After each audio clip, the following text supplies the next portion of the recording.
Bonjour, c'est Aurélie de Brito pour les prénoms aujourd'hui ou les intuitions de Lily Balloon comme vous préférez.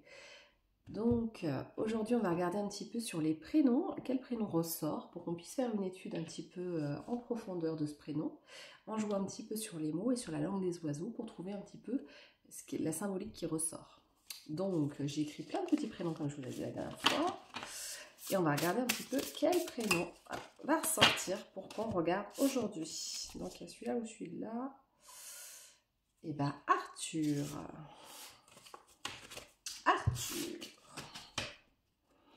Arthur, bah, on pense tout de suite au roi. Enfin, on pense tout de suite à Arthur en Bretagne, en fait, finalement, hein, chez les Gaulois. Arthur, le roi Arthur. On voit tout de suite la table ronde, etc. Mais qu'est-ce que ça peut nous ressortir? Alors moi j'entends art dans, quand même, donc artiste, quelqu'un qui peut créer, qui peut manifester, comme Arthur qui a créé tout plein de codes, une façon de voir la vie et les choses, et qui a pu créer une sorte d'osmose et d'harmonie, de mettre un petit peu les gens ensemble.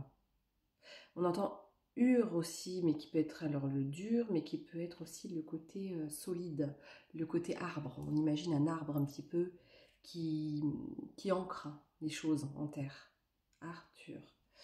Alors, dans Arthur, on peut avoir à côté de faire ressortir la force des choses, la force de l'ancrage, la force de nos ancêtres, comme l'épée qu'il a ressortie de la terre.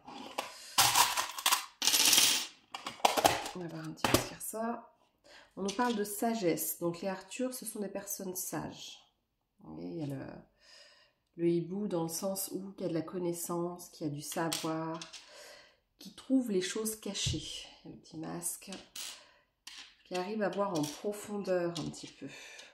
Il y a le dragon, donc quelqu'un qui va rechercher un petit peu dans les mythes et légendes le combat ancestral, un petit peu la recherche de ça, du combat originel entre les peurs, les choses cachées et la licorne. Donc en fait, entre ciel et terre, rechercher une harmonie qui permet un petit peu de retrouver l'origine du mot. Donc c'est quelqu'un qui a besoin d'air aussi, le A, qui se tourne vers les autres, vers l'amour, qui a besoin d'air, qui a besoin de terre aussi. Il y a le T de terre, qui a besoin d'être ancré en terre, comme l'épée, qui va voir au-delà des choses. Le U qui va être un réceptacle du monde, réceptacle des légendes, réceptacle des connaissances, des conseils.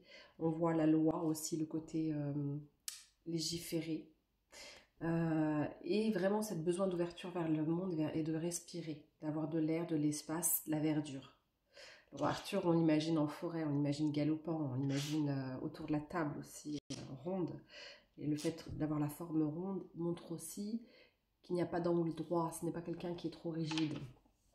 Donc Arthur, là on voit le dinosaure, donc c'est comme qui revient de nos racines. Là on voit les racines celtes. On imagine en fait qu'il est là depuis toujours. C'est un prénom qui a été donné il y a longtemps. C'est un prénom qui revient à la mode d'ailleurs.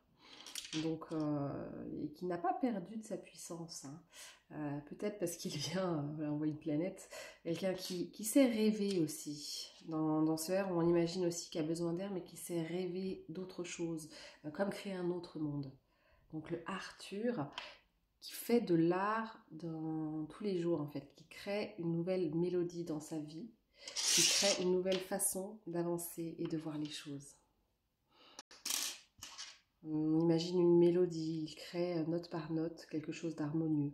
Il essaye de voir quelque chose d'harmonieux. Oui, il y a tout ça. Il y a le papillon de la transformation aussi. Hop. Il y a quelque chose d'ancestral, hein. Il y a quand même le dinosaure, l'os et le dragon qui montre quelque chose de vraiment très très ancré, très ancien, des connaissances et des sagesses anciennes. Donc on va regarder un petit peu au niveau étymologique, qu'est-ce que nous dit Internet par rapport au roi Arthur. Arthur. Donc l'étymologie du mot, du nom, pardon. Étymologie. Alors, on voit un petit peu que le roi Arthur, ça voulait dire ours en celte. C'est bien d'origine bretonne, donc voilà. Donc le H de Arthur, pourquoi y a-t-il un H dans Arthur? Ur. Donc le Ur, il n'était jamais prononcé de façon courtoise. Se faire appeler Arthur. Il était un petit peu royal en fait. Arthur, Arthur. Donc le Ur de 8 heures signifie 8 heures. 8 heures. Donc le temps, laisser le temps aux choses de maturer. On peut imaginer aussi le Arthur, donc de certains. En fait, ça signifie donc ours. Donc l'ours, au niveau des Bretons et des Celtes, c'était la force, la puissance. Nous, on représenterait plus par le lion, enfin dans le reste de la France. Mais souvent, en fait, c'est un peu l'équivalent. Parce qu'en fait, avant, le roi des animaux en forêt et dans les pays celtes, c'était l'ours. C'était l'ours qui... c'est pas la savane, donc on ne trouve pas les lions. Mais là, l'équivalent, c'est l'ours. Donc c'est la force, puissance. On imagine vraiment la patte puissante de l'ours qui marque son empreinte sur le sol. Donc Arthur, c'est vraiment... voilà, comment faire un art qui va sur le futur en fait. Quelque chose de très ancestral, mais qui s'oriente vers le futur. Un petit peu ce que j'en vois. On va voir si les cartes nous donnent d'autres choses. Regardez aussi avec les cartes ce que ça nous dit par rapport à Arthur. On imagine quelqu'un de posé, de quelqu'un de sérieux, responsable, qui a du caractère. Les Arthurs, ils sont déterminés, voire têtus, presque. Oui, qui lâche rien, en fait. Arthur, c'est quelqu'un qui n'aime pas qu'on lui donne des règles, qui une sorte de forme de sagesse et de force dès l'enfance. On imagine Arthur très, très dur à manier si jamais on ne l'a pas apprivoisé avant. Alors, là on me dit que c'est quelqu'un qui voit les blocages et les personnes sournoises, qui voit au-delà des masques et qui arrive à planifier ses rêves.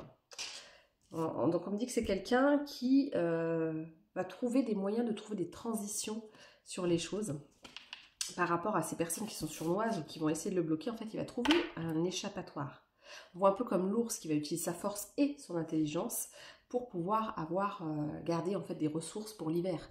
En fait, il va toujours mettre de côté des choses pour pouvoir hiberner. Donc c'est un peu pareil. Arthur, en fait, il a besoin je vois un peu de matière, il a besoin que ce soit solide au niveau financier autour de lui. Et il va en fait trouver comment trouver une transition face à ces blocages, comment se libérer un petit peu si on a voulu le mettre en prison. Il est agile comme l'aigle, il voit de loin en fait. C'est quelqu'un qui arrive à planifier, qui est très dynamique, qui a beaucoup d'énergie. Arthur peut être d'un côté quelqu'un qui a besoin de se replier sur lui pour trouver des solutions, mais surtout qui va pouvoir faire un rebond très énergique. Par exemple, vous pouvez penser que vous avez bloqué quelqu'un qui s'appelle Arthur, et hop, il va trouver la solution justement pour sortir de ces blocages, de cette sournoiserie, si jamais vous avez essayé de le bloquer.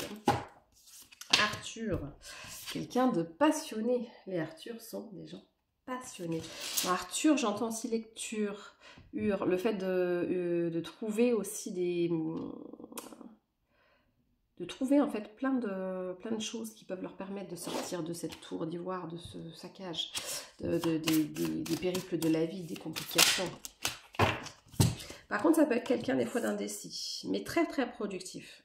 Donc on me dit que il peut avoir en fait beaucoup de mal à trouver des fois sa voie. Mais pourtant, c'est quelqu'un de très productif, qui peut être en amour très très passionné, comme ça, dynamique. Par contre, qui peut du coup aussi avoir d'énormes déceptions en amour, parce que s'il ne trouve pas quelqu'un qui est aussi passionné que lui. Voilà. C'est pas ça gagner. Alors, Hop. Tristesse. Alors, Donc, un Arthur qui ne serait pas bien ancré dans son prénom serait quelqu'un qui se laisse justement englobé dans cette tristesse, dans des tristesses qui ne sont pas forcément à lui. Ça peut être transgénérationnel justement, ou d'autres vies. Et il peut en fait se laisser bloquer dans ces déceptions qui finalement ne lui appartiennent pas forcément à la base. Donc il faudrait faire attention, si Arthur n'est pas totalement développé dans sa vie, de ne pas en fait s'illusionner et être tellement déçu qu'il peut couper ce dynamisme et cette force pour le propulser en avant. Pourtant, voilà, et ben voilà, je vous parlais de l'ours équivalent au lion, et là, j'ai le lion. C'est une force tranquille. C'est quelqu'un de fort, de courageux. Il représente vraiment la force, le Arthur. Messager du cœur, c'est quelqu'un qui a beaucoup d'émotions et de sentiments, en fait. Il se peut qu'on ne le voit pas forcément de prime abord, parce qu'on peut voir plus cette force et cette solidité, et qu'il a un côté très, pas mélancolique, mais très... sensible et qu'il cache un peu. Voilà. Il cache peut-être parce qu'il a beaucoup d'émotions. C'est quelqu'un de très optimiste en général dans sa vie, très déterminé. Le premier mot qui viendrait, moi, c'est déterminé. Arthur est quelqu'un de déterminé qui aime faire la fête, mais qui a besoin aussi de ces moments tranquilles, etc. Mais on dit que c'est quelqu'un qui aime bien avoir des résultats quand même rapides. Il n'aime pas que les choses traînent. Il peut vite s'agacer si les choses traînent et ne vont pas dans son sens. Et il peut être très têtu si jamais on le bloque. Alors quelqu'un qui essaierait d'y aller en force, ça ne marchera absolument pas avec un Arthur. Ouais. Il a besoin de transmettre. Voilà. Alors il fait la fête, mais il a aussi besoin de repos. Donc il est entre les deux. Dans cette dualité. Il a besoin vraiment d'équilibre. Dans une famille qui est très posée, qui lui emmène en fait des relations harmonieuses, équilibrées, qui lui permettent d'être lui-même en fait pour qu'il se sente bien. Et c'est ça qui va permettre... Alors, il aime la compétition quand même. Arthur aime prouver qu'il est fort quand même, mais il va être justement un leader à l'écoute quand même de ses compagnons, et il va savoir gérer un petit peu les aspects défis. En fait, il apprécie les défis, mais pas forcément le côté compétitif à écraser les autres. Ce sera pas sa façon de faire. Il sera plutôt leader. Il a beaucoup de vitalité et qu'il aime beaucoup les amitiés. Donc, il est quelqu'un qui aime avoir des récompenses, mais pas que pour lui. Il va en faire profiter les autres. Le Arthur va tourner le dos aux gens malhonnêtes et aller plutôt vers son insouciance. Il a besoin comment dire, il a quand même besoin d'avoir une sécurité matérielle, hein, financière. Et il déteste être trahi, mais il fait preuve d'une autorité naturelle, hein, ce qu'on me dit. Hein. C'est une autorité naturelle, le Arthur. Donc voilà, il déteste la trahison et il a besoin de conquêtes. Je vous parlais de défis, de choses. C'est quelqu'un qui aime faire bouger les choses. Il a un esprit novateur. Alors même si c'est justement très ancré dans les racines, dans quelque chose d'ancien, vous voyez le dinosaure, le dragon, etc., il va quand même lutter contre le dragon. C'est quelqu'un qui va sortir des sentiers battus et qui va innover malgré tout. Qui va trouver en fait une façon de voir le monde plus... En fait, il va chercher l'harmonie dans le monde. Donc, en fait, comme il va chercher l'harmonie dans le monde, il va chercher à faire comme une cohésion d'équipe. C'est un bon leader, mais avec un bon leadership qui va trouver, en fait, comment mettre en valeur chacun. Et il va, en fait, pas se mettre en avant tout seul. Vous voyez, il va, en fait, trouver comment faire adhérer à sa vision du monde d'autres personnes. Un leader. Voilà. Alors, Arthur, c'est vrai, je vois vraiment art, hein. Lecture d'art, une nouvelle lecture d'art, d'art nouveau, de renouveau, d'art nouveau, de monde nouveau. Il y a un peu un roturier aussi, quelqu'un qui se fait presque tout seul, qui arrive à sortir un petit peu des habitudes qui ne bougent pas pour pouvoir en fait trouver toujours une nouvelle forme de gagner sa vie, une nouvelle forme d'avoir de l'abondance, quelque chose comme ça. Par contre, il hésite souvent sur plein de projets parce que beaucoup de choses le motivent, des projets différents. Et ce qui est le plus dur pour lui, c'est trouver le bon. Par contre, il adore se montrer charmant, se montrer le prince charmant, cavalier de coupe. C'est quelqu'un qui, voilà, qui surfe au creux de la vague, hein, qui est toujours en train de trouver un petit peu quelle est la nouvelle opportunité qui peut aller de l'avant. C'est une personne qui adore mêler tout ce qui est artistique et matière. C'est comme s'il était vraiment sur les deux pôles.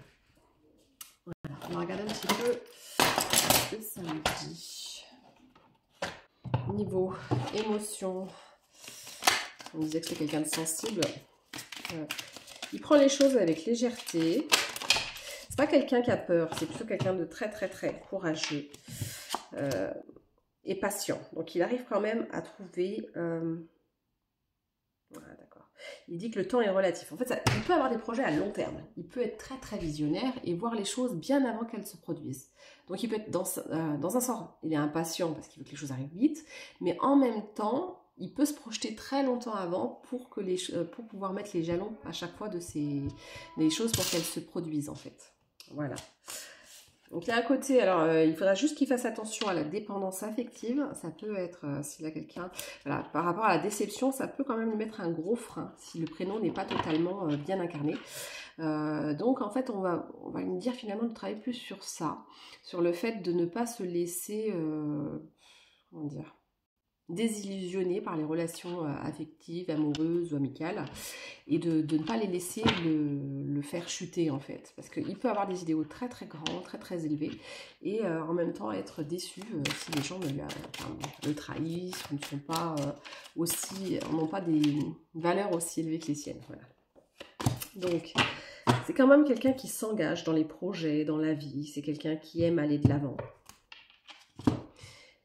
Mais il peut avoir une petite tendance à procrastiner quand il a justement au niveau émotionnel, si il n'arrive pas à équilibrer tout ça. Donc voilà, on lui dit d'aller de l'avant sur ça.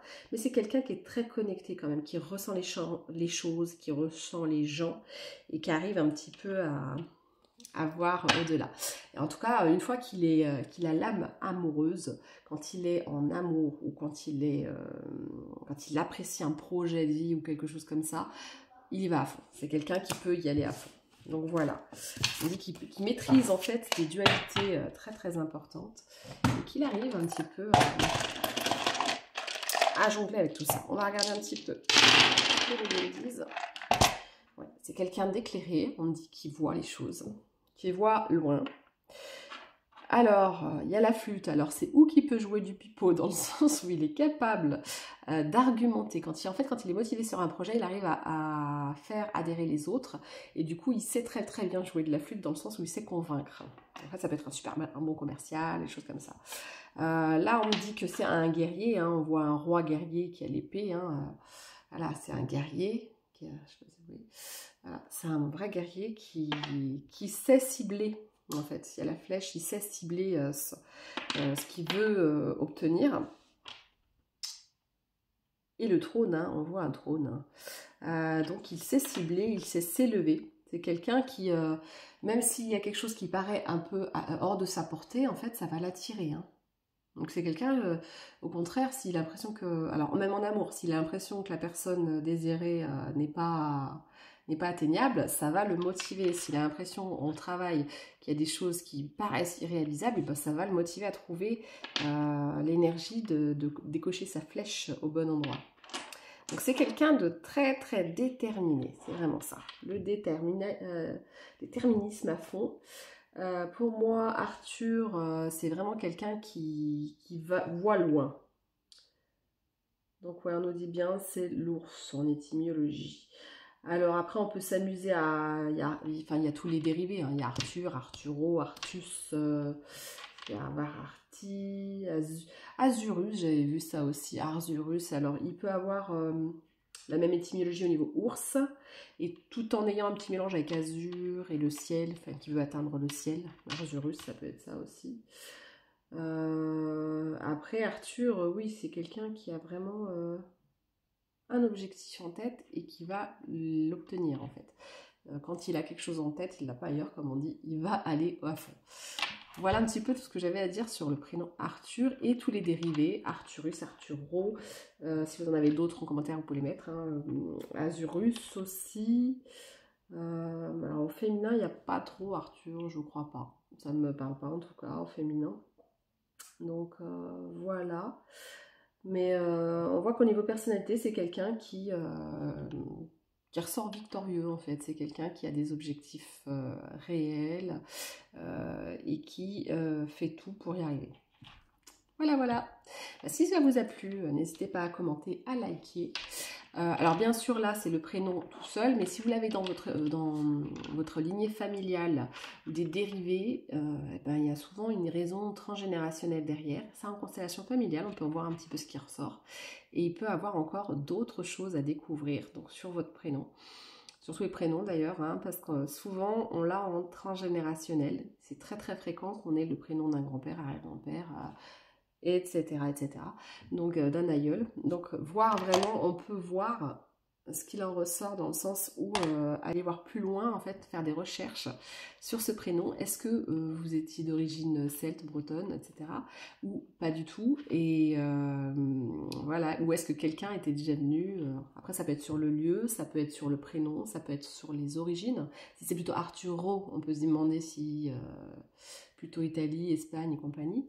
Il y a en fait à chaque fois moyen d'avoir des informations en fonction de nos prénoms sur les constellations familiales et sur le transgénérationnel, ce qu'on peut libérer par rapport à ça.